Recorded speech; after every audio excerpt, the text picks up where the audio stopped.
سورہ فاتحہ۔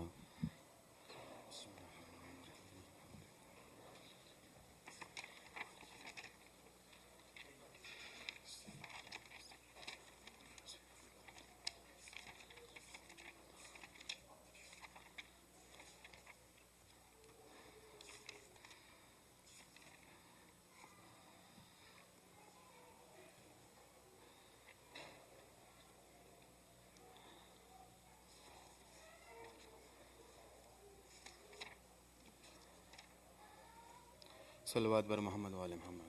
اللہم صلی علی محمد وآل محمد۔ گھر کو چھوڑا شاہ نے، جنگل بسانے کے لیے کربلا میں آئے تھے جنت میں جانے کے لیے، شے اٹھے پڑھ کر نماز صبح میں شے ہو گیا، حضرت زینب چلی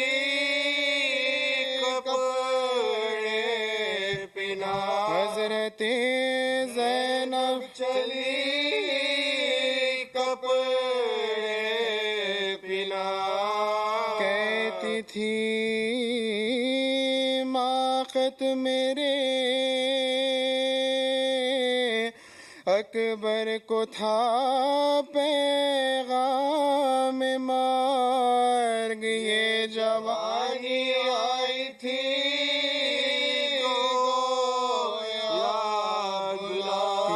جوانی آئی تھی گویا بلا، تھی صدا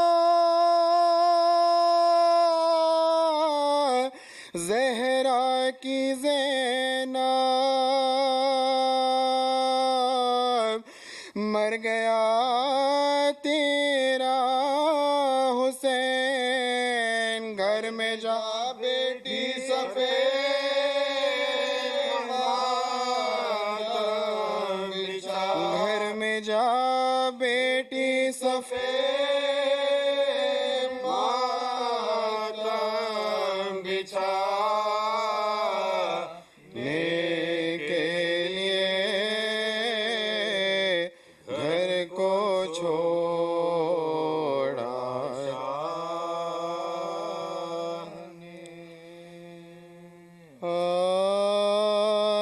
گھر سے جب بہرے سفر سے ید عالم نکلے،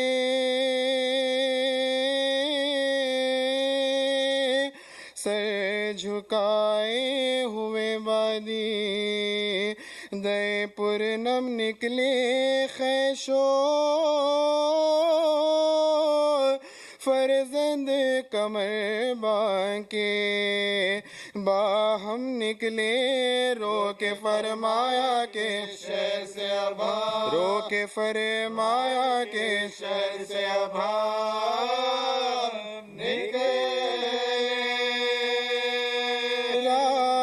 سے گریے زہرا کی صدا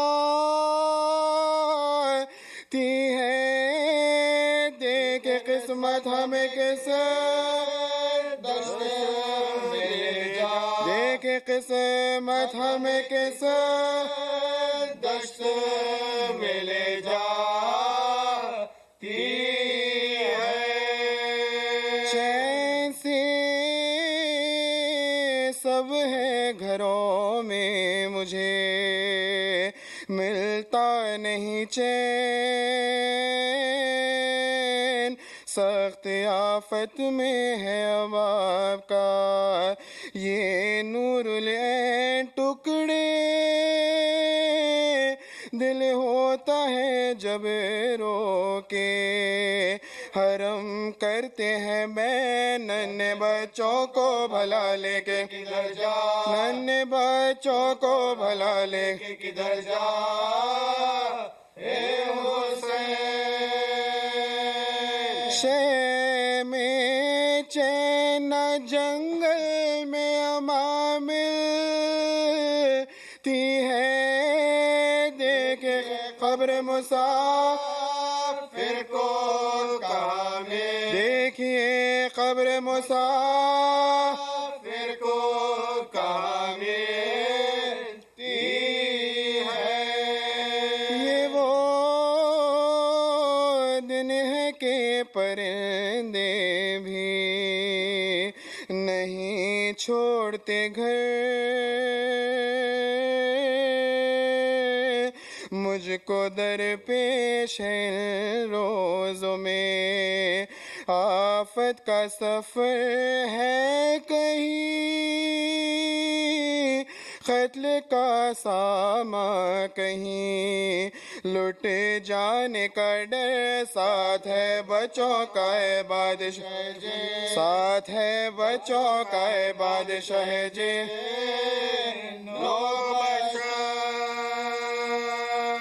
تنگ جینے سے ہوں پاس اپنے بلا لو نانا اپنی تربت میں نواسے کو چھپا لو اپنی تربت میں نواسے کو چھپا لو نانا اے میرے گیسوؤں والے میرے صابر شبیر میرے بے کس میرے مظلوم مسافر شبیر نہ رہا کوئی تیرا یاورو ناصر شبیر ہائے گورے غریباں کے مجاور ہائے گورے غریباں کے مجاور شبیر تو جہاں جائے گا پیارے وہیں چلتا ہوں میں خاک اڑاتا ہوا تربت سے نکلتا خاک اڑاتا ہوا تربت سے نکلتا ہوں میں کئی دن سے تیری مادر کو نہیں قبر میں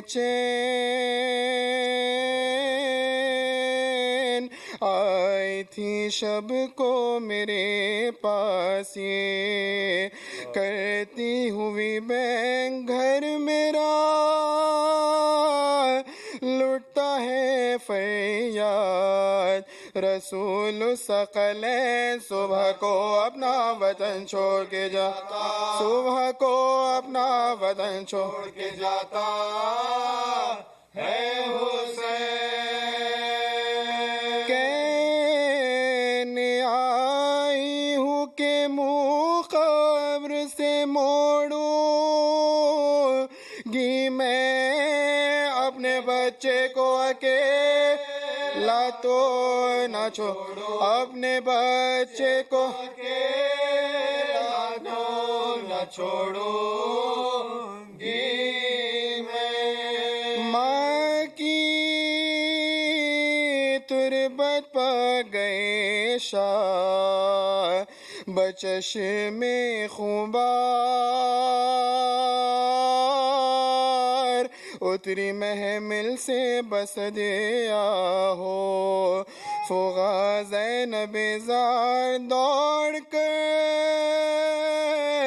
قبر سے لپٹے جو امام ابرار ہاں زہرا کے لہد سے نکل آئے ہاں زہرا کے لہد سے نکل آئے ایک بار آئی آواز نہ رو دل کو خلق ہوتا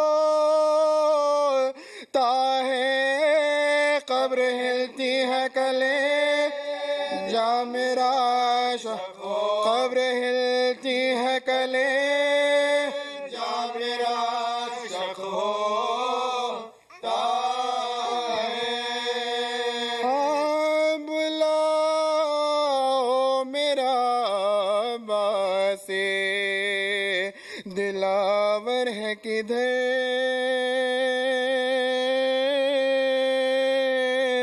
وہ فدا ہے میرے بچے پر میں صدقے اس پر شکمے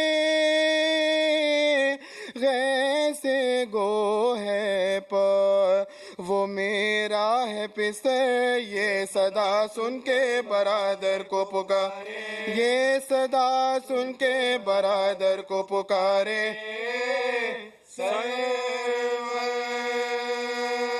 ابھی رہوار کو آگے نہ بڑھاؤ بھائی یاد فرماتی ہے ماں ادھر آؤ یاد فرماتی ہے ماں ادھر آؤ بھائی آکے عباس نے سر دیا پائی نے مزار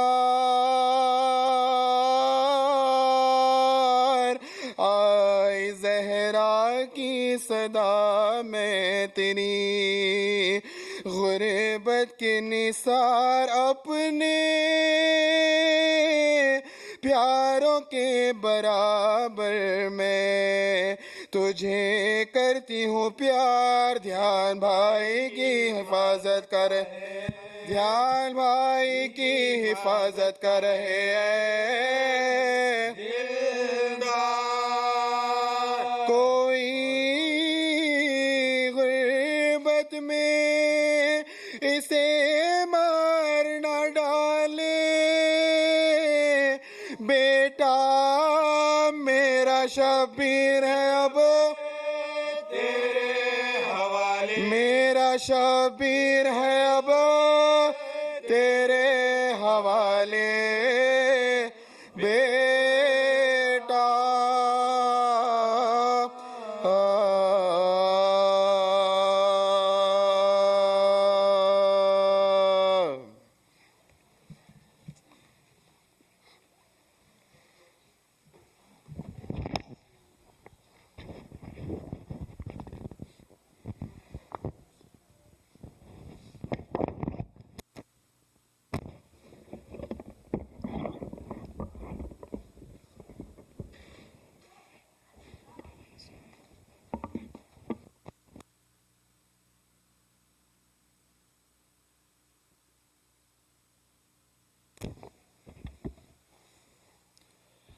السلام علیکم ورحمۃ اللہ وبرکاتہ. حضرات تھوڑا آگے بڑھ جائیے. بر محمد وآل محمد صلوات.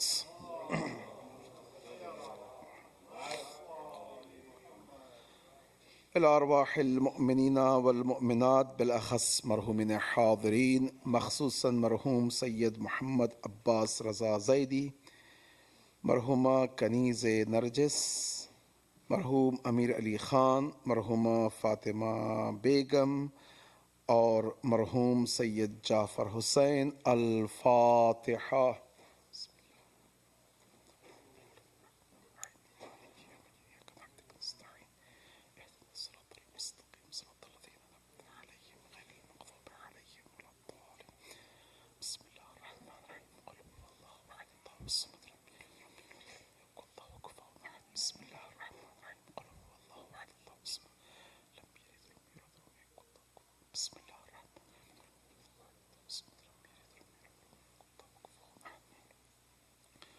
اعوذ باللہ من الشیطان الرجیم. بسم اللہ الرحمن الرحیم.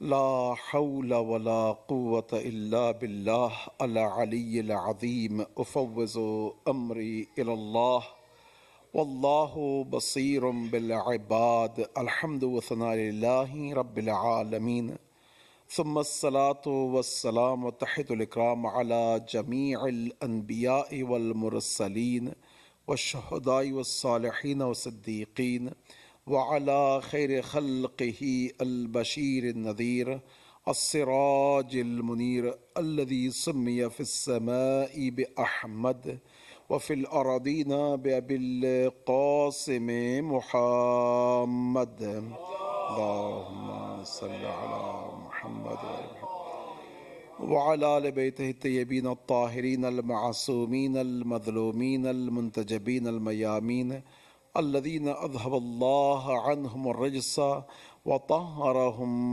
تطهيرا اللهم صل على محمد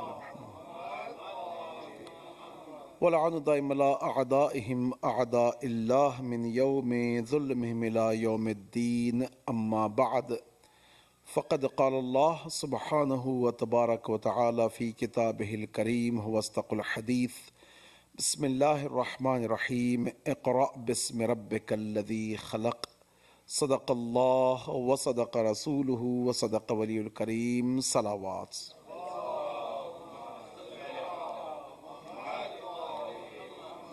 امید ہے کہ خدا تعالی ہم سب پر اور آنے والے سب پر تمام نعمت رحمات نازل فرمائے بحق و طفیل چاردہ معصومین اور اس مجلس کے طفیل ہماری عاقبت بخیری ہو ہمارے دامنوں کو بلائے اہل بیت سے مالا مال فرمائے ہر بلا سے بالاخص بلائے کفر و شرک و الحاد و نفاق و کینہ و عدوت سے محفوظ رکھے اس عظیم مہینے کی اور آنے والے مہینوں کی تمام نعمت رحمات ہم سب پر نازل فرمائے جہاں جہاں مؤمنین پریشان حال ہیں بالاخص اس وقت چاہے وہ سیریا ہو یا ترکی ہو یا دوسرے ممالک اور دوسری جگہوں پر ان سب کو آسائش و آرامش اور اسی طرح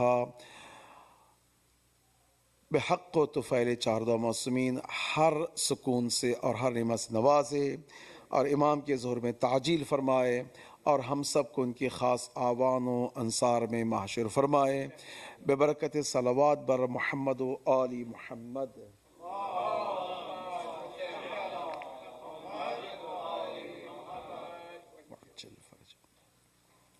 حضرات چونکہ یہ مجلس سفر امام حسین کے آغاز کے سلسلے میں ہے جو کہ پورا فلسفہ آج ہی سے تاریخ کے حوالے سے نظر آتا ہے قیام امام حسین کا اور چونکہ آج کا دن مبعث و بعثت رسول کا بھی تھا اس کے سلسلے میں کچھ معروضات اور ہم چونکہ ماہ رجب سے وداع کے ایام گزار رہے ہیں اور قریب یہ مہینہ ہم سے الگ ہو جائے گا اور ماہ رجب ماہ شعبان میں داخل ہو جائیں گے امید ہے کہ انشاءاللہ وہی جو دعا ایماتہار ہر مہینے کے اختتام پر فرمایا کرتے تھے اور اسی طرح بڑے بزرگ علماء بھی کیا کرتے تھے ہم یہی کریں گے اے خدا اللہم اخرجنا من هذا الشہر کما خرجتا منہ محمد وعلی محمد وادخلنا فی شہرنا شعبان کما دخلت فیہ محمد وعلی محمد اے خدا اس مہینے سے جس طرح سے اہل بیت نکلے ہیں اور خارج ہوئے ہیں ہم سب اس مہینے سے ویسے ہی نکلیں اور ماہ شعبان میں ویسے ہی داخل ہوں جس طرح سے اہل بیت اور حضور داخل ہوئے ہیں انشاءاللہ امید ہے کہ یہ جو آخری ایام و ساعات باقی رہ گئے ہیں 2 دن یا 3 دن یہ بڑے ہی عظیم دن ہیں عظیم گھنٹے ہیں اور اس میں انسان اگر چاہے تو رہے 7 سالے جو 100 سال کا سفر ہوگا ایک ہی رات میں طے کر سکتا ہے بشرطے کہ سالک ان شرائط کا حامل ہو آج جو کہا جاتا ہے مبعث اور کبھی کبھار معراج اور مبعث میں لوگوں کو شبہ ہو جاتا ہے معراج رسول اللہ کی ایک دفعہ نہیں ہوئی ہے 7 دفعہ ہوئی ہے اور پہلی دفعہ جو معراج ہوئی ہے وہ 17 ماہ رمضان میں 17 تاریخ کو ہے، پھر 21 تاریخ کو ہے، 23 تاریخ کو ہے، 27 تاریخ کو ہے، اور اسی طرح دوسری تاریخوں میں بتایا گیا ہے، پہلی تاریخ کو ہے، وغیرہ وغیرہ. اور ان میں 27 رجب کا بھی قول ہے. 27 رجب کی شب کا قول معروف نہیں ہے، لیکن کچھ احادیث وارد ہوئے ہیں. یہ ہے جو رسول اللہ سفر طے کیے ہیں ایک ہی رات میں. سبحان الذی اسریٰ بعبدہ من المسجد الحرام الى المسجد الاقصى الذي بارکنا حولہ لنریہ من آیاتہ. یا یہی جو سورہ نجم لکھا ہوا ہے، والنجم اذا ہوا ما ضل صاحبکم وما غوی، اس میں اس کی تشریح بھی بتائی گئی ہے. اس میں اس کے علاوہ 3 اور صورتوں میں خدا تعالی اس سفر کی تشریح فرماتا ہے. اختصار کے ساتھ یہ جو سفر تھا کوئی معمولی سفر نہیں تھا، بلکہ خالق اپنے خاص بندے مخلوق جو کہ انسان کامل ہے، اس انسان کامل کو خدا تعالی چاہتا تھا قیامت کے بعد کے حالات کو اس دنیا میں اس کا منظر اور نظارہ دکھائے. ایک تو ہم بارہا پڑھ چکے ہیں اور جانتے ہیں کہ حضرت ابراہیم اس منزل پر پہنچ کر جب خدا تعالی سے سوال کرتے ہیں کہ ارنی کیف تحیی الموت، اے خدا مجھے دکھا کس طرح سے مردے کو زندہ کیا جاتا ہے. تو خدا تعالی فرماتا ہے اولم تؤمن، کیا تم ایمان نہیں رکھتے؟ تو حضرت ابراہیم کا جواب ہے کہ نہیں، ایمان کامل ہے، اس میں کوئی شک و شبہ نہیں ہے، لیکن میرا جو دل تڑپ رہا ہے اس تڑپ کو میں یقین دلا دوں. یہ اس کی تشریح الگ سے کی گئی ہے، یہ نہیں کہ ان کے ایمان میں کوئی تزلزل تھا. حضرت ابراہیم بہرحال وہ ایک حضرت اولو العزم کے اس مقام پر تھے کہ کوئی شک و شبہ کی گنجائش ہی نہیں ہے. عام مؤمن کے لیے اگر شک ہو جائے تو ایمان کے دائرے سے نکل جائے گا. وہ نبی جو ہدایت کے لیے آیا ہو کیا شک میں مبتلا ہو سکتا ہے؟ ہو ہی نہیں سکتا. اور کوئی معمولی نبی نہیں، بلکہ وہ نبی جو کہ مقام اولو العزمی کو طے کر کے مقام امامت تک پہنچا ہو، پہلا امام ہے انبیاء میں. اب اس کے اندر کوئی شک و شبہ کی گنجائش ہی نہیں. لیکن لیطمئن قلبی جو بتایا گیا ہے، یہ اطمینان قلب اس اعتبار سے ہے کہ حضرت ابراہیم کا دل دریا کی طرح موجیں دے رہا تھا اور ایمان کے اس منزل پر پہنچ گئے تھے کہ وہ دیکھنا چاہ رہے تھے. اور اس تلاطم کو چین و قرار دینے کے لیے حضرت ابراہیم کہتے ہیں لیطمئن قلبی، تاکہ یہ جو موجیں دے رہا ہے یہ دل ابراہیم، اس کو سکون مل جائے. اب اگر حضرت ابراہیم کی اس درخواست کو اللہ سبحانہ وتعالی چاہتا تو مختلف ذریعے سے بتا سکتا تھا، لیکن اس دنیا میں 4 پرندوں کا جو ذکر آیا ہے 4 مقامات پر رکھ کر اور پھر آواز دینا حضرت ابراہیم کا سکون ہو جائے، تاکہ حضرت ابراہیم کے اس آنکھوں کو ظاہری طور پہ دیکھ کر یقین ہو جائے. یقین اس منزل میں نہیں بلکہ اس دریائے تلاطم کو سکون مل جائے. یہ حضرت ابراہیم. لیکن یہاں پہ رسول اللہ رب زدنی علما، اللہ اکبر، وہاں پہ ارینی مجھے دکھا دے تاکہ اس دنیا میں دیکھ لوں. یہاں پہ رسول اللہ رب زدنی علما، میرے علم میں اضافہ فرما. کون سا علم؟ وہ تو علم لدنی، علم غیب کے حامل تھے، جس کے پاس وحی کا پورا علم ہو، اس کے بعد اور کون سا علم رہ جائے گا. لیکن یہاں پر وہ علم ہے جو معاد اور قیامت کے بعد کے مراحل کا علم ہے. یہ علم کی کوئی اور منزل ہے اور درجہ ہے، انسان سوچ نہیں سکتا.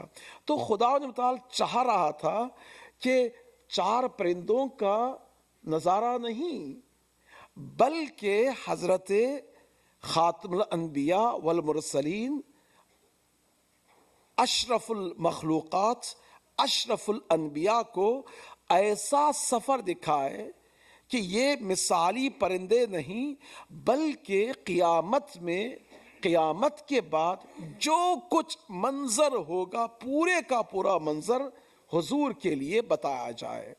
تو چنانچہ یہ سفر اس دنیا سے نکلا. سبحان الذی اسرا بعبدہ، قابل تعریف ہے وہ ذات جس نے اپنے بندے کو، اللہ اکبر، اپنے خاص بندے کو، یعنی اگر بندگی کا کسی کو لقب مل جائے تو اس سے بڑھ کر اور کیا عزت ہوگی. اسی لیے مولا کہنا فرماتے ہیں کفا بی عزا ان اکون لک ربا، یعنی میرے لیے یہی عزت کافی ہے کہ تو میرا رب ہے، میرا فخر یہی ہے. مجھے یہی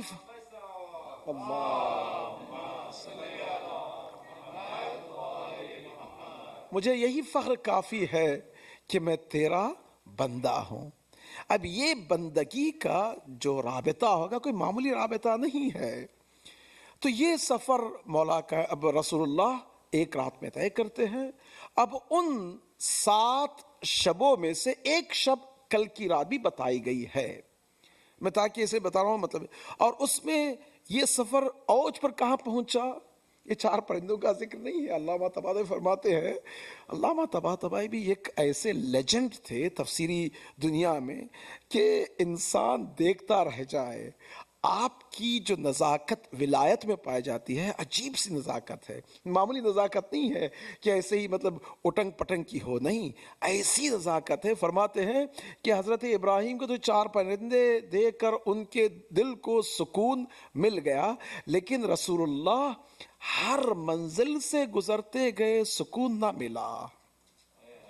ہر منزل سے، پہلی منزل، پہلا آسمان، دوسرا آسمان، تیسرا آسمان، چوتھا آسمان، 5واں، چھٹا، جب پورے 6 آسمانوں کا سیر ہو گیا جس میں تمام کے تمام گناہ کار بندوں سے لے کر ظالمین سے لے کر پھر ادھر متقی پرہیزگار تمام کے تمام منازل کو دیکھ چکے، اور 7ویں منزل پر جب جاتے ہیں تو ایک مقام ہوتا ہے کہ حضرت جبرائیل بھی رک جاتے ہیں. اب وہاں پہ جبرائیل کے پر بھی جل جائیں گے، ایک قدم آگے بڑھائیں گے. اب وہاں پر حبیب خدا اپنا سفر براق کے ذریعے خود طے کر رہا ہو اور وہاں پہنچے. اب جیسے ہی وہاں پہنچے تو ظاہر سی بات ہے حضور جب تشریف لاتے ہیں تو ہی پوچھا گیا نا کہ آپ کے سفر کی کیا کیفیت تھی. تو کیفیت یہی تھی کہ جب اس منزل میں پہنچا تو مجھے علی کا کلام سنائی دیا. تو حضور تعجب سے عرض کرتے ہیں انت علی، کیا تم علی ہو؟ تو خدا تعالیٰ کا جواب تھا کہ نہیں اے رسول، اے حبیب، ان اللہ، میں رب ہوں تیرا، اور چونکہ تو تمام کائنات میں سب سے زیادہ علی کی زبان سے مانوس اور محبت ہے، اسی لیے میں رب علی کی زبان سے تکلم کر رہا ہوں.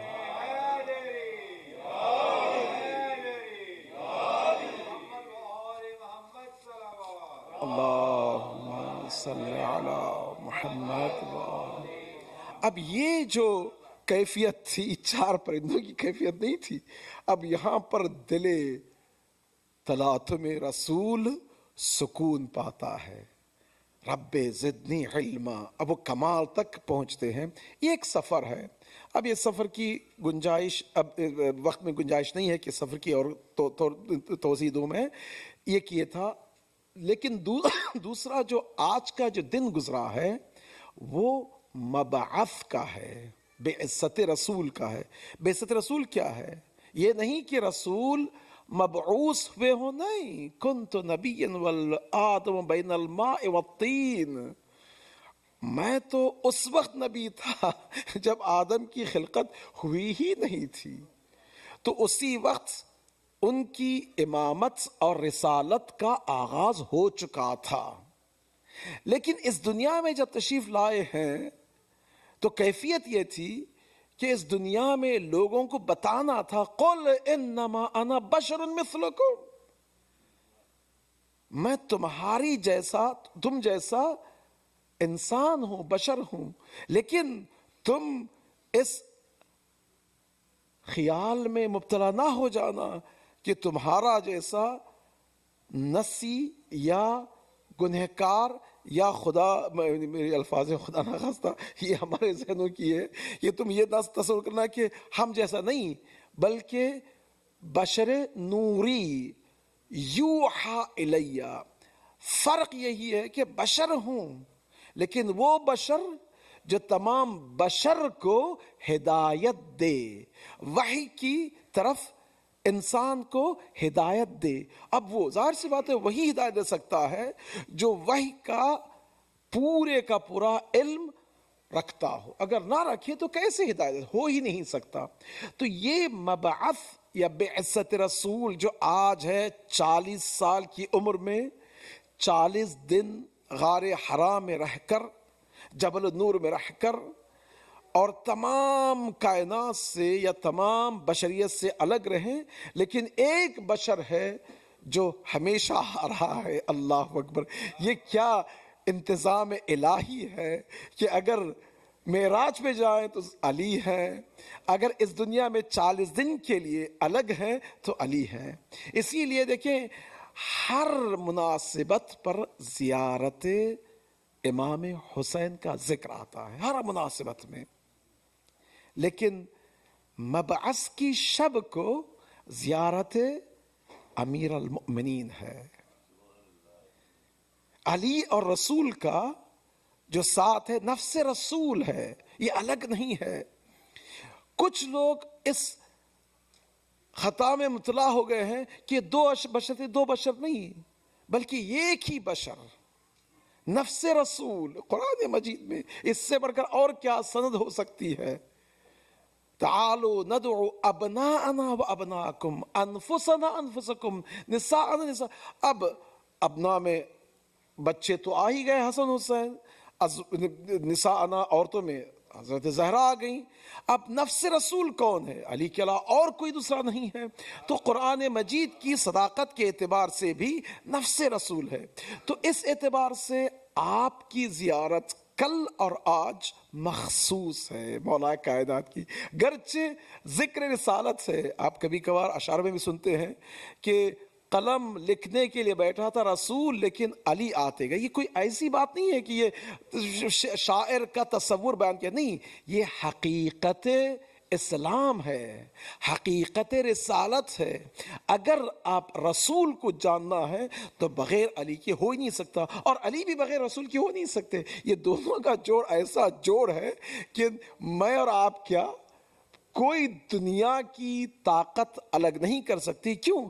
تو عز من تشاء تو ذل من تشاء، جو کہ اللہ کا ارادہ ہے تو اللہ کا ارادہ کون اس کو الگ کر سکتا ہے؟ بر محمد والے محمد صلوات.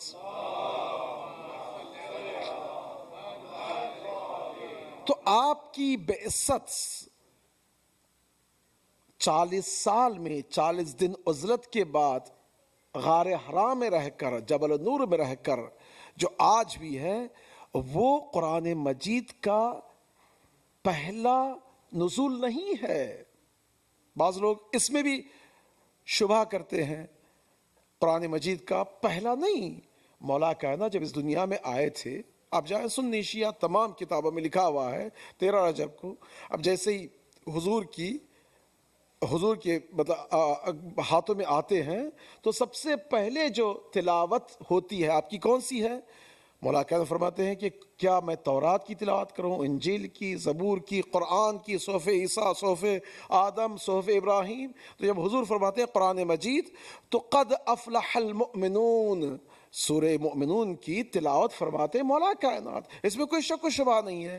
تو یہ رسالت آج بھی ہے نا 27 رجب کو، لیکن مولا کائنات کی ولادت رسالت کے 13 سال پہلے بھی ہے. تو 13 سال پہلے رسالت کے آغاز جو عام طور پہ کوڈن کوڈ جو کہتے ہیں اس سے پہلے اگر بھی ہے تو قرآن مجید نازل ہو چکا تھا.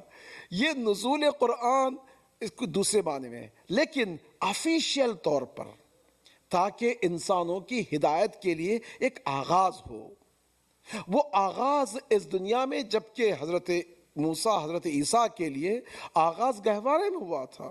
انی عبداللہ آتانی الکتاب وجعل نبیہ، میں اللہ کا بندہ ہوں اور مجھے خدا متعال نبی بنا کر بھیجا ہے اور میرے پاس کتاب بھی ہے. یعنی اگر حضرت عیسیٰ علیہ السلام نزول انجیل سے پہلے کتاب کا دعویٰ فرماتے ہیں قرآن مجید میں، کوئی اگر جھوٹا نہیں ہے تو کیا رسول اللہ اگر اعلان کر دے تو کیا کوئی مطلب بڑی بات ہے؟ کچھ بھی نہیں ہے. یہ ہمارے ذہنوں کی کمی ہے یا قصور ہے جو ہم اس طرح سے تصور کرتے ہیں. ظاہر سی بات ہے یہ ایک الگ گفتگو ہے اختصار کے ساتھ کہ پہلا افیشل قرآن مجید کا جو سورہ نازل ہوا ہے افیشل طور پر تاکہ ہدایت کے لیے ایک ذریعہ بن جائے اور آغاز ہو جائے، وہ ہے کب؟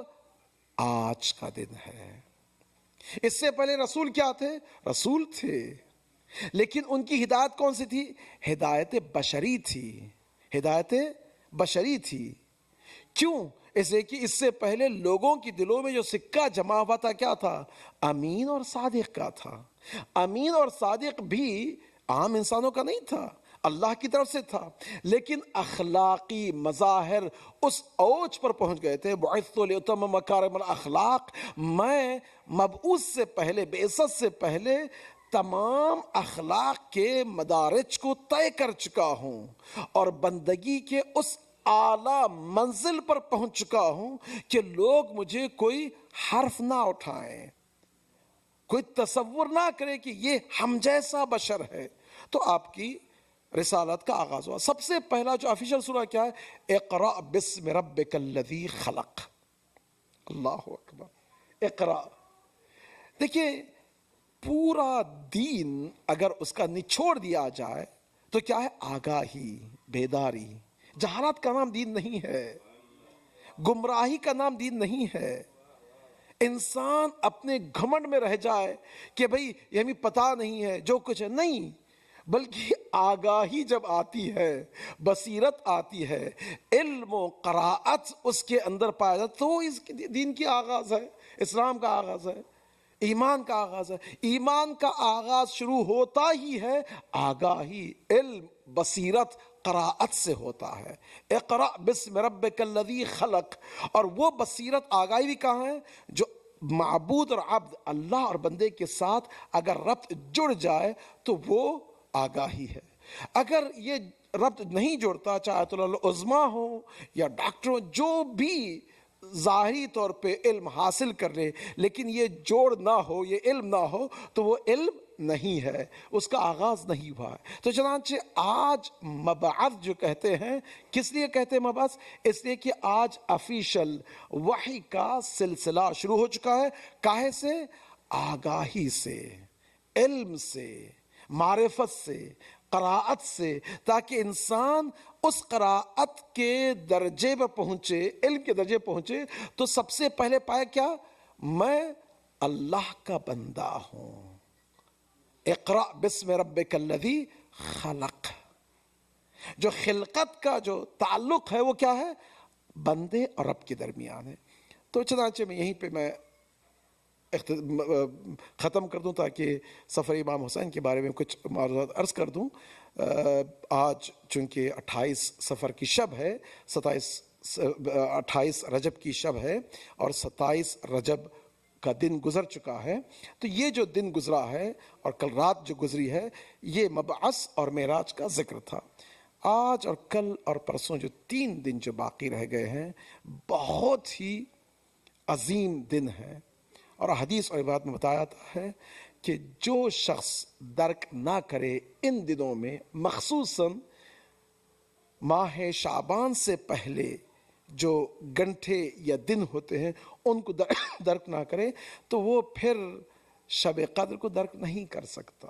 اس لیے آج ہی سے انسان کرے. سب سے پہلی شرط کیا ہے؟ وہ کہ تخلیتن، اپنے آپ کو، دل کو خالی کر دے. کاہے سے؟ کینہ، عداوت، کبر، تکبر، دل میں بغض، جو کچھ ہے اس سے اگر خالی کر دے تو پھر اس کا سفر اچھا گزرے گا. اور اگر ظرف چھوٹا بھی ہو تو وہ پانی پینے کے لائق رہے گا. ورنہ اگر ظرف بڑا بھی بن جائے لیکن اس میں کینہ و کبر و حسد و بغض کے جراثیم پائے جائیں تو جو بھی اس سے پیے گا وہ کیا ہوگا؟ زہر ہی زہر ہوگا۔ اسی لیے یہاں تک کہ چھٹے امام کیا کرتے تھے، آخری دنوں میں شعبان ماہ شعبان کے داخل ہونے سے پہلے تمام اصحاب کو، گھر والوں کو جمع کرتے تھے اور تمام کو جمع کر کے یہی کہتے کہ ایھا الناس، لوگو میں تمہارے سے مراودہ کرتا ہوں، گفتگو کرتا ہوں، معاشرت کرتا ہوں، لین دین ہے، سب کچھ ہے، اگر مجھ سے کوئی اللہ اکبر یہ بتائے، چھٹے امام معصوم اس عصمت کے درجے میں کہ انسان سوچ نہیں سکتا، بتا رہے، سکھا رہے ہیں۔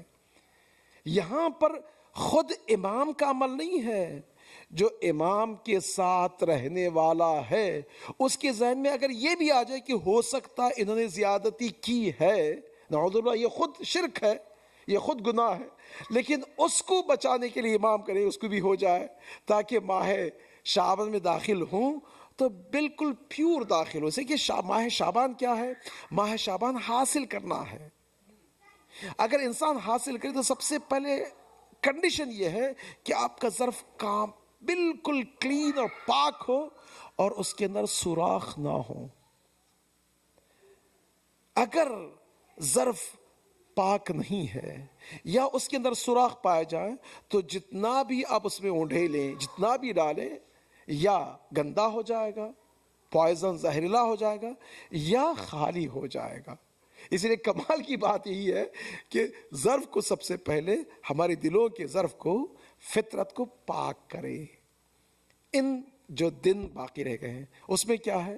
جس طرح سے امام اپنے بیوی بچے ہیں، گھر والے ہیں، رشتہ دار ہیں، دوست ہیں، احباب ہیں، ان سے غلطی کا اعتراف یا معافی مانگ لے اور خدا تعالیٰ کی بارگاہ میں 2 رکعت نماز، پہلے بندوں سے پھر رب سے۔ شرط کیا ہے؟ چھٹے امام سب کو جمع کر کے ان سے معافی مانگتے تھے، پھر اس کے بعد 2 رکعت نماز اللہ کی بارگاہ میں پڑھتے تھے۔ یہ آپ کا دیا ہوا ایک ہدایت کا ذریعہ ہے۔ اس کے ذریعے اگر ہو جائے تو پھر انشاءاللہ ماہ شعبان جو رہے گا وہ پھر ماہ شعبان میں جتنا بھی آپ دعائیں پڑھیں گے، صلوات پڑھیں گے، ذکر کریں گے، صوم و صلات ہوگی یا جو بھی آپ کریں گے، وہ اتنا عظیم ذخیرہ بن جائے گا کہ اس میں نہ زہر رہے گا اور نہ سوراخ کے جو کہ وہ ختم ہو جائے گا، بلکہ یہ بڑھتا جائے گا۔ اب یہ بڑھتا جائے گا تو ماہ رمضان کے داخل ہوتے ہی یا شب قدر میں جیسے آپ قرآن سر پہ رکھے بک یا اللہ، تو آپ یہاں پہ نہیں رہیں گے بلکہ عرش اعلیٰ میں آپ پہنچ جائیں گے۔ کیوں؟ اسے کہ آپ اتنے مخلص خالص بندے خدا ہو چکے ہیں کہ سبحان الذی اسریٰ بعبدہ، یہ بندگی کا جو سفر ہے وہ رسول کے ساتھ ہو جائے گا۔ بر محمد و علی محمد صلی اللہ علیہ وسلم۔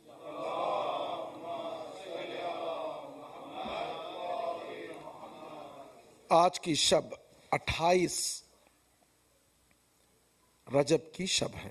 28 رجب تاریخ کے حوالے سے ایک نقطۂ عطف ہے گزشتہ اور آئندہ کے لیے۔ اس کا آئندہ کیا ہے؟ 2 نقطے ہیں، ایک عاشورہ ہے اور دوسرا ظہور ہے۔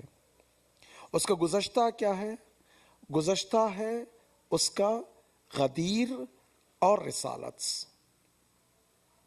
28 صفر غدیر اور رسالت کو عاشورہ اور ظہور سے ملانے والا نقطہ ہے۔ اگر ہم اس نقطے کو نہ سمجھ پائیں تو پھر مفہوم نہیں رہے گا۔ یہ الگ الگ پزل، جس طرح سے اگر آپ دیکھیں پزل، اگر الگ الگ پزل رہیں گے تو ہم اس کا صحیح طریقے سے پکچر نہیں بنا سکتے۔ یہ بہت ہی امپورٹنٹ شب ہے۔ اب یہ جو 28 رجب ہے کیا مستقل ہے؟ نہیں۔ کیا صرف امام حسن کا سفر آج سے آغاز ہوگا؟ نہیں، ایسا نہیں ہے، بلکہ اس کے پیچھے اگر آپ جائیں، بعثت جو 27 رجب تھی، پھر اس کے بعد غدیر 18 ذی الحجہ، پھر اس کے بعد مولا کائنات کو سقیفہ سے نکال دینا، پھر اس کے بعد مولا کائنات کو 25 سال صبر کرنے کے بعد خلافت ظاہری کا حاصل کرنا یا مل جانا، پھر اس کے بعد 5 سال کے بعد آپ کی شہادت کے بعد مولا حسن کی امامت ظاہری کا آغاز ہونا، اور جب آپ کی امامت ظاہری کا آغاز ہوا ہے خلافت ظاہری بھی ملی ہے، تو اس میں 6 مہینے تک رہا ہے سلسلہ، پھر 6 مہینے کے بعد یہ صلح کے ساتھ یہ خلافت ظاہری ختم ہو چکی۔ اب یہ جو صلح کون سی صلح تھی؟ یہ صلح، اس میں 2 نقطے پائے جاتے تھے۔ ایک وہ نقطہ تھا کہ میں امام ہوں چاہے دنیا مانے یا نہ مانے، جس طرح سے 1,24,000 انبیاء نبی تھے تمام بشر کے لیے، چاہے لوگ مانے یا نہ مانے، یہ کو تھا۔ اور دوسرا، تم اگر دنیا کے طلبکار ہو تو دنیا لے لو، اگر تم دنیا کے طلبکار ہو تو دنیا لے لو، لیکن آخرت چھین نہیں سکتے، ایمان چھین نہیں سکتے۔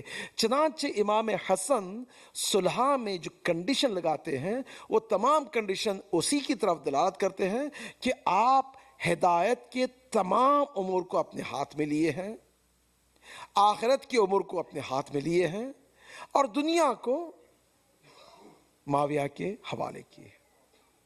ٹھیک ہے، اب اس کے بعد معاویہ کی ذمہ داری کیا تھی کہ اپنے عہد و پیمان پر باقی رکھے۔ کیسے باقی رہے؟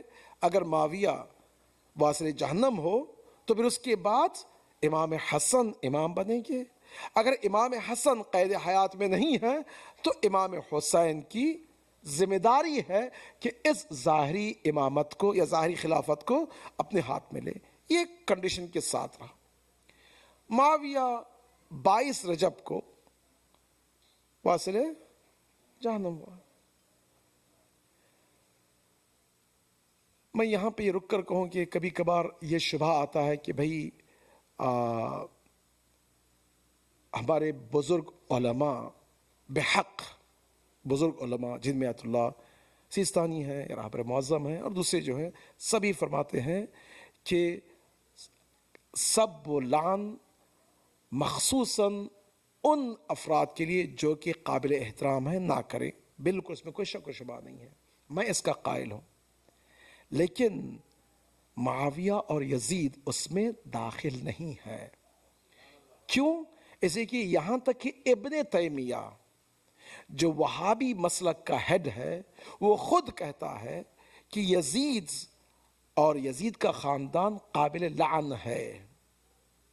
امام شافعی خود کہتے ہیں کہ ومن انکر لعن یزید و ابی فقط خرج من دین، جو بھی انکار کر دے لعن کرنے سے یزید اور اس کے باپ پر، وہ دین سے خارج ہوگا۔ امام شافعی کا جملہ ہے، میں کیا اس سے اور چھپا سکتا ہوں؟ تو اسی لیے میں کہہ رہا ہوں کہ یہ یہاں پہ کوئی کوئی گنجائش نہیں ہے، میں یہی بتا سکتا ہوں، اس میں کوئی گنجائش نہیں ہے۔ وارد یہ واصل جہنم ہوا 22 رجب کو۔ جب 22 رجب کو واصل جہنم ہوا ہے تو پھر یہ خبر پہنچتے پہنچتے کہاں تک پہنچی ہے؟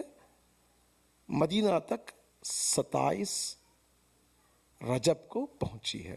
ظاہر سے اس زمانے میں 7 دن 4-5 دن 6 دن لگتے ہیں خبر لے کر، جو آنے والا تھا وہ خبر پہنچی ہے 4-7 دن یا جو بھی 6 دن یا 5 دن لگے ہیں تو وہاں تک پہنچی ہے۔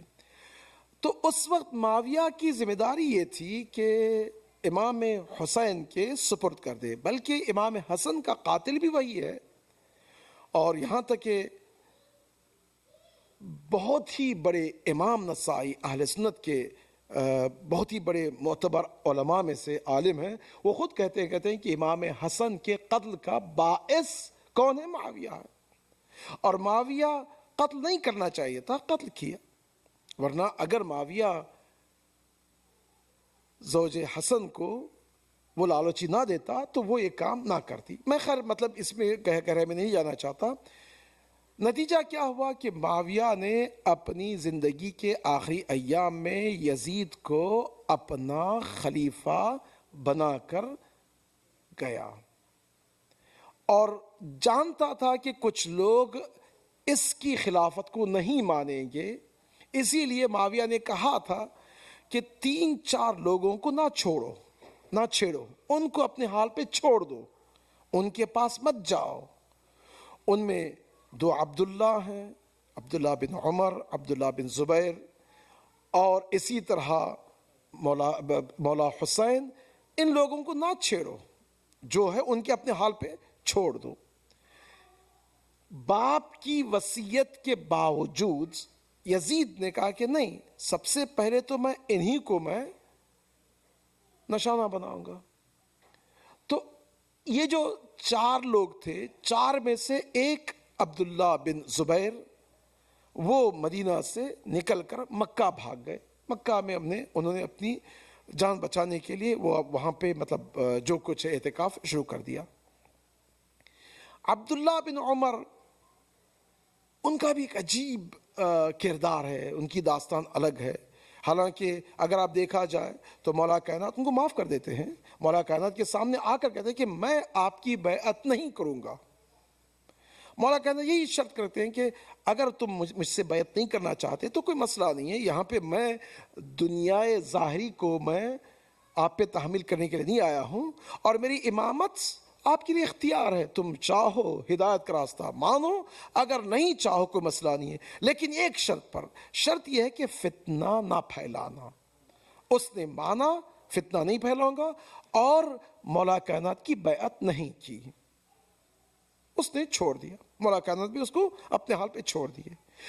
اور بحق اگر دیکھا جائے تاریخی حوالے سے، مولا کائنات کی زندگی میں فتنہ نہیں پھیلائے، بحق، ایسے کہ حق تو کہنا ہی ہے۔ اور اس کے بعد جب یزید کا دور تھا، مولا حسین کی شہادت کے بعد، عبداللہ بن عمر ہی سفارش کرتے ہیں کہ مختار ثقفی کی آزادی کے لیے۔ تو اس لیے میں کہہ رہا ہوں کہ ان کا جو کردار ہے عجیب کردار ہے، میں اس کے گہرائی میں نہیں جانا چاہتا کہ کردار کیا ہے، لیکن عجیب سی بات یہ ہے کہ وہ شخص جس نے مولا علی کی بیعت کو انکار کیا تھا، یزید کی بیعت کے لیے کچھ بھانپ لیے تھے کہ کچھ خبر ہے آنے والے ہیں، رات میں جا کر دق الباب کرتے ہیں، اور خلیفے کا کارندہ یا گورنر مدینے کا شراب کی حالت میں سست پڑا ہوا ہے، کہ یہ دق الباب کر کے کہتے کہ نہیں، مجھے ابھی بیعت کرنی ہے۔ کیوں؟ اسے کہ میں نے سنا ہے من ماتا ولم یعرف امام زمانی ماتا میتن جاہلیہ، یعنی یہ حدیث، ایسی حدیث ان کو یاد آ جاتی ہے کہ مجھے یہ حدیث ہے، میں نہیں چاہتا کہ میری موت ابھی 2 لمحے کے بعد ہو جائے اور میری موت جاہلیت کی موت ہو۔ اللہ اکبر۔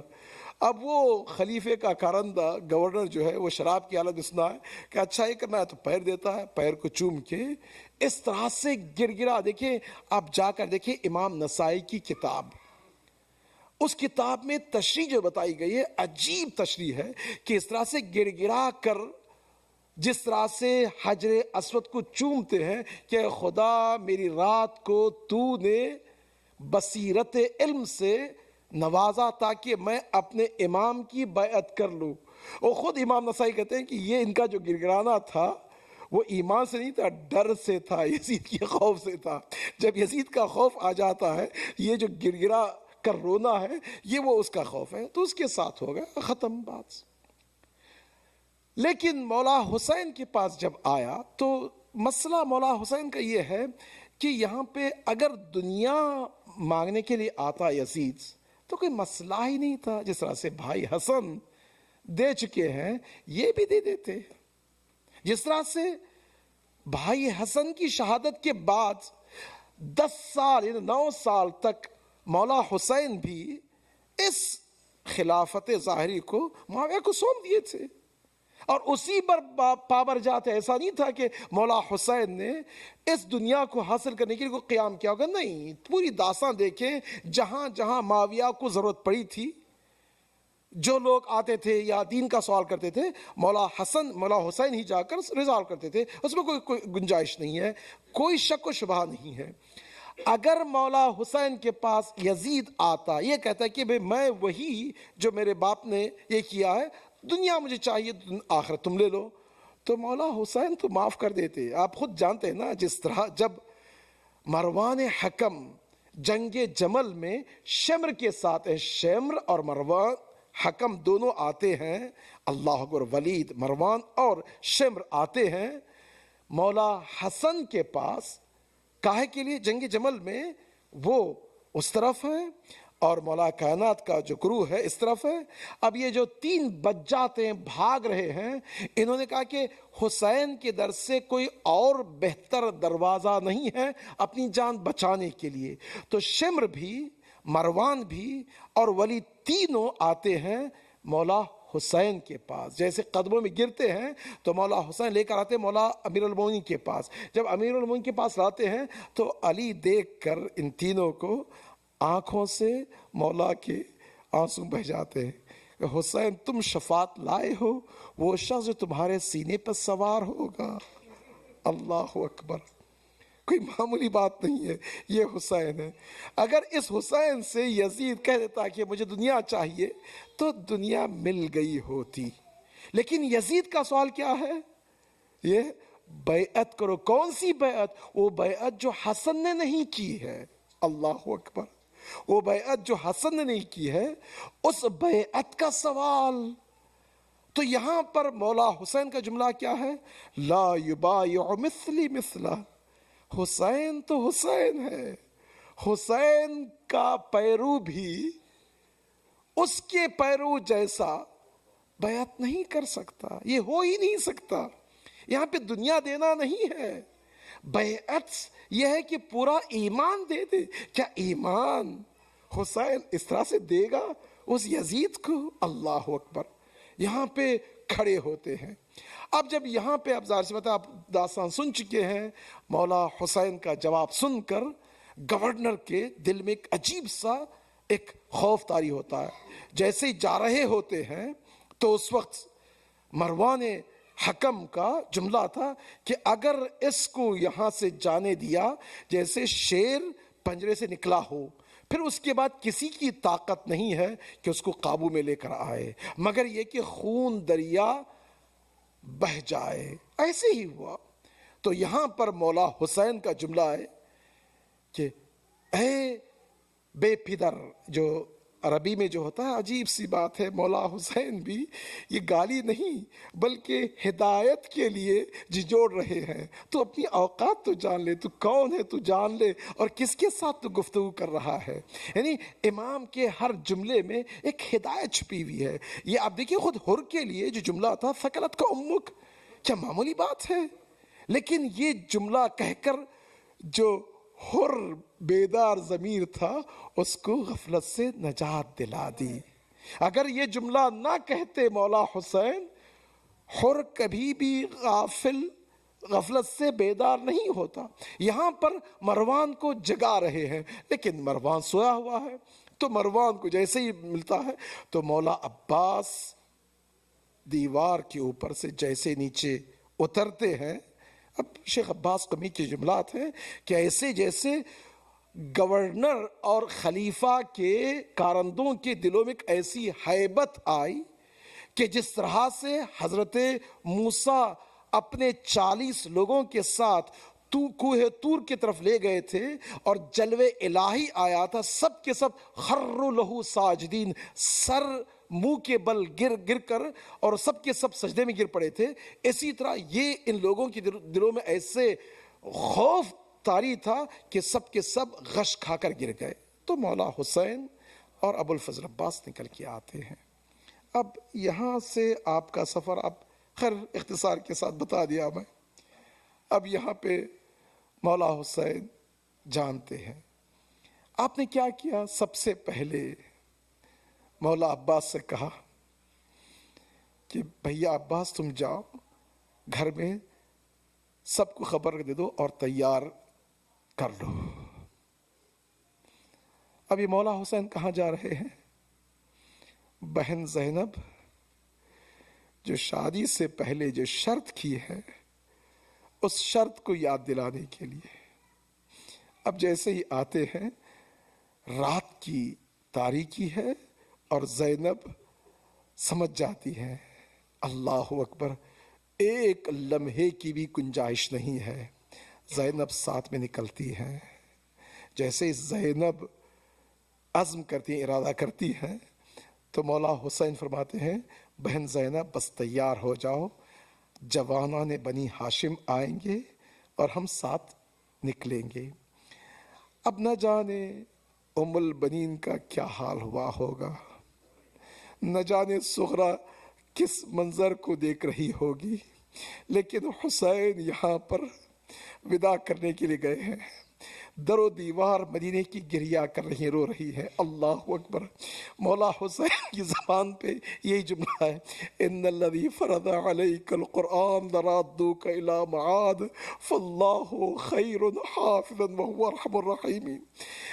مولا حسین جملہ کہہ رہے ہیں، یہ جملہ قرآن مجید کی تلاوت کر رہے ہیں، ہر قدم پر ایک عجیب سا ہیبت ہے، اور کوفے کی مدینے کی گلیاں ہیں، لیکن جیسے قبر رسول نانا کی قبر کے قریب پہنچتے ہیں تو حسین کا دل بھر آتا ہے، قبر کے اوپر گر جاتے ہیں، اپنے آپ کو گرا دیتے ہیں، اللہم انا ھذا قبر نبیک، اے خدا تو خود گواہ رہنا کہ یہ تیرے نبی کی قبر ہے اور میں اسی نبی کا نواسا حسین آیا ہوں۔ اللہ اکبر۔ حسین اپنے نانا سے اس طرح سے وداع کرتے ہیں کہ ام کلثوم فرماتی ہیں کہ اس طرح کا منظر کبھی بھی میں نے نہیں دیکھا تھا، لیکن ام کلثوم دیکھ چکی تھی اپنی ماں کے جنازے کو، نانا کا جنازہ اٹھتے ہوئے دیکھا تھا، اور اسی طرح بھائی کا جنازہ، اور اسی طرح مولا امیر المومنین باپ کا جنازہ اٹھتے ہوئے دیکھا تھا، لیکن ان تمام منازل کو دیکھ کر ام کلثوم کے جملات یہ ہیں کہ حسین جس طرح سے نانا سے وداع کر رہے ہیں وہ ایک عجیب سی وداع ہے۔ اب جیسے ہی نانا سے وداع کر چکے اور عزم کو بتا چکے، اب حسین کے پیروں میں طاقت نہ رہی، اپنے بھائی کی قبر کی طرف جاتے ہیں، اب اپنے بھائی کی طرف رینگتے ہوئے، حدیث کی جملات ہیں کہ رینگتے ہوئے جاتے ہیں، اپنے بھائی سے وداع کر کے جیسے اپنی ماں کی قبر کا ارادہ کرتے ہیں، السلام علیک یا ابا عبداللہ، سلام تم پر اے حسین۔ اب یہاں پر اپنے پیروں کے بل نہیں، گھٹنوں کے بل، اللہ اکبر، اب یہ کہتے جا رہے ہیں السلام علیک یا اماں، اماں تم پہ سلام، اماں تم پہ سلام، اماں تم پہ سلام۔ حسین جا رہا ہے، نہ جانے وہ منظر یاد آیا ہوگا، ماں کا جنازہ ہے، حسین وداع کر رہا ہے، دو ہاتھ نمودار ہوتے ہیں، الیہ الیہ یا بنیہ۔ حسین اپنی ماں سے وداع کرتے ہیں، اب جیسے ہی اپنی ماں سے وداع کر چکے، کیا دیکھا؟ بہن زینب کھڑی ہے، اپنی بہن کو کہا بہن تیار ہو جاؤ، اپنی نانی حضرت ام سلمہ کے قریب جاتے ہیں، فرماتے ہیں نانی ام سلمہ علیک الوداع، تم پہ وداع ہو۔ اب وداع کر کے نہ جانے سغرا کو جیسے دیکھا ہوگا، حسین کا دل بھر آیا ہوگا۔ اب یہ سغرا ہے، ایک عجیب سی داستان ہے، حسین چاہتے ہیں کہ اپنی علامت اور اپنی امانت رہے، سغرا سے وداع کیا، امام حسین سفر کے لیے تیار ہے، ان الذی فرض علیک القرآن لرادوک الی معاد۔ ماتم حسین۔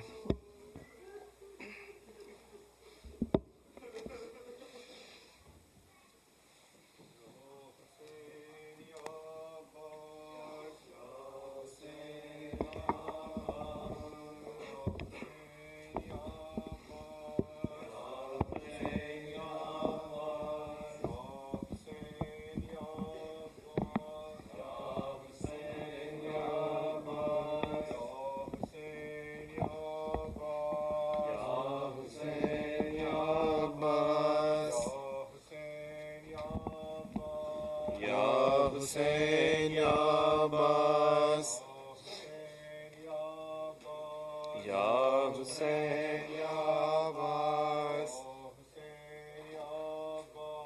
یا حسین یا عباس دل ہے بے چین شاہ خدا کا دل ہے بے چین شاہ خدا کا ہو رہا ہے سفر کربلا کا دل ہے بے چین شاہ خدا کا دل ہے بے چین شاہ خدا کا ہو رہا ہے سفر کربلا کا قصد ہے واسع ملک بقا کا قصد ہے واسع ملک بقا کا ہو رہا ہے سفر کربلا کا دل ہے بے چین شاہ خدا کا دل ہے بے چین شاہ خدا کا ہو رہا ہے سفر کربلا کا جمع ہے گرد اہل مدینہ چاک ہے غم سے ہر ایک کا سینہ جمع ہے گرد اہل مدینہ چاک ہے غم سے ہر ایک کا سینہ شاہ دیتے ہیں سب کو دلاسا شاہ دیتے ہیں سب کو دلاسا ہو رہا ہے سفر کربلا کا دل ہے بے چین شاہ خدا کا دل ہے بے چین شاہ خدا کا ہو رہا ہے سفر کربلا کا سب سے رو رو کے کہتے ہیں حضرات اب یہی ہے خدا کی مشیت سب سے رو رو کے کہتے ہیں حضرات اب یہی ہے خدا کی مشیت مجھ سے چھٹتا ہے نانا کا روزہ مجھ سے چھٹتا ہے نانا کا روزہ ہو رہا ہے سفر کربلا کا دل ہے بے چین شاہ خدا کا دل ہے بے چین شاہ خدا کا ہو رہا ہے سفر کربلا کا بھائی عباس او مشکوں والے آؤ پانی تمہارے حوالے بھائی عباس او مشکوں والے آؤ پانی تمہارے حوالے ساتھ معصوم بچوں کا ہوگا ساتھ معصوم بچوں کا ہوگا ہو رہا ہے سفر کربلا کا دل ہے بے چین شاہ خدا کا دل ہے بے چین شاہ خدا کا ہو رہا ہے سفر کربلا کا جا کے صغرا کو سمجھاؤ بھائی کر دو بیمار غم کی رہائی جا کے صغرا کو سمجھاؤ بھائی کر دو بیمار غم کی رہائی ساتھ چلنا ہے دشوار اس کا چلنا ہے دشوار اس کا ہو رہا ہے سفر کربلا کا دل ہے بے چین شاہ خدا کا دل ہے بے چین شاہ خدا کا ہو رہا ہے سفر کربلا کا کہیو بیٹی تجھے کیا خبر ہے راستہ ہر قدم پر خطر ہے کہیو بیٹی تجھے کیا خبر ہے راستہ ہر قدم پر خطر ہے، سامنا اب ہے دشت بلا کا،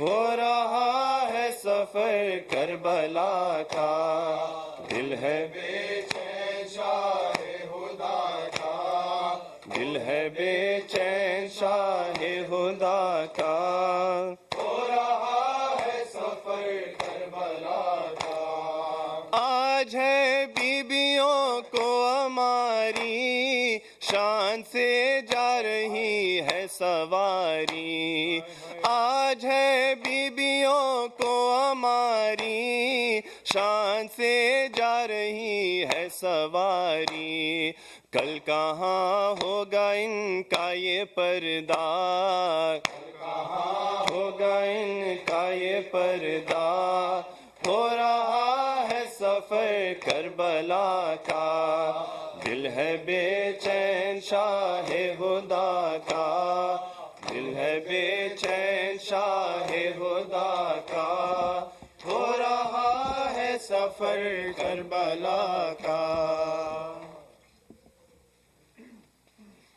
حسین نام میرا تو کربلا ہے اگر تو، حسین نام میرا تو کربلا ہے اگر تو، حسین نام میرا تو کربلا ہے اگر تو، حسین نام میرا تو کربلا ہے اگر تو، حسین نام میرا تو کربلا ہے اگر تو، حسین نام میرا تو کربلا ہے اگر تو، حسین نام میرا تو کربلا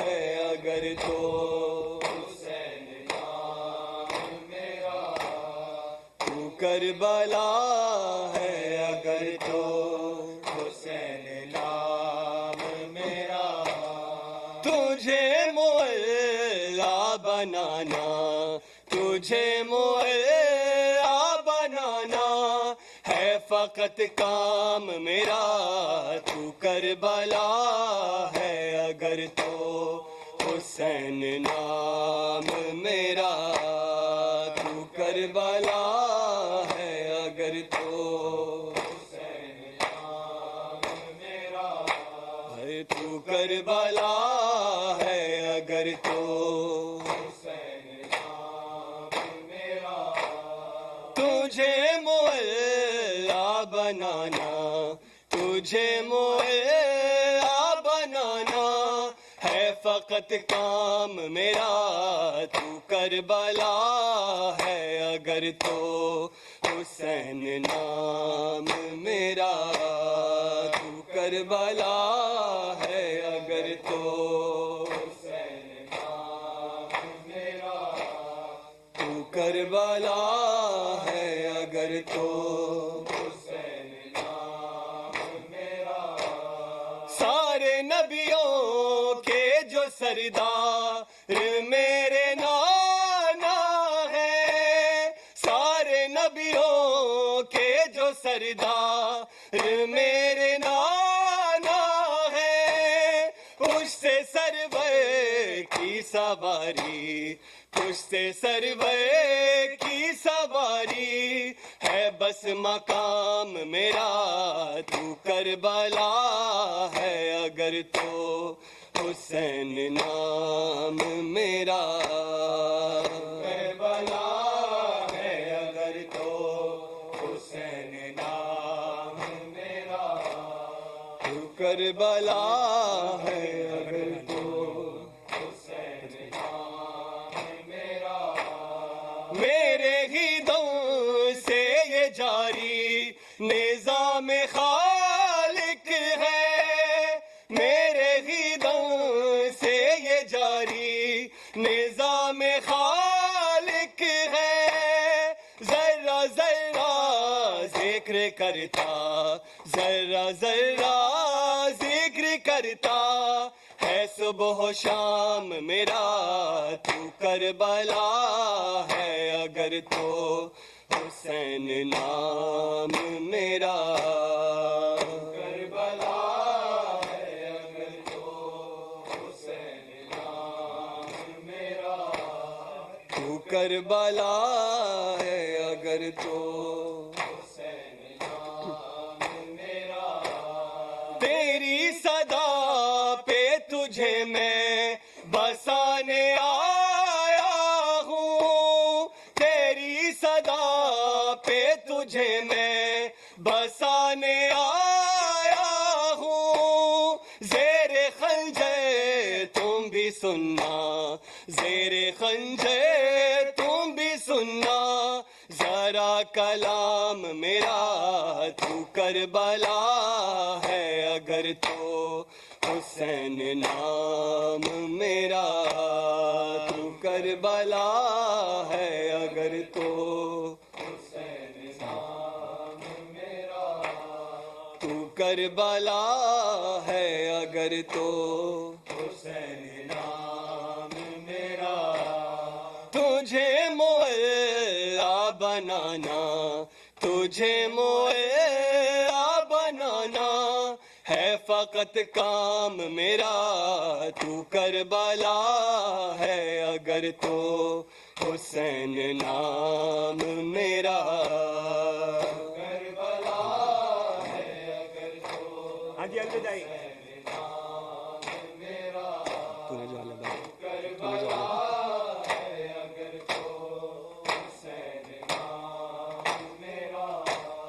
تو نے جو آلے ابا کا لہو سمیٹا ہے تو نے جو آلے ابا کا لہو سمیٹا ہے بن گئی خاک شفا تو بن گئی خاک شفا تو ہے یہ انعام تیرا تو کربلا ہے اگر تو حسین نام میرا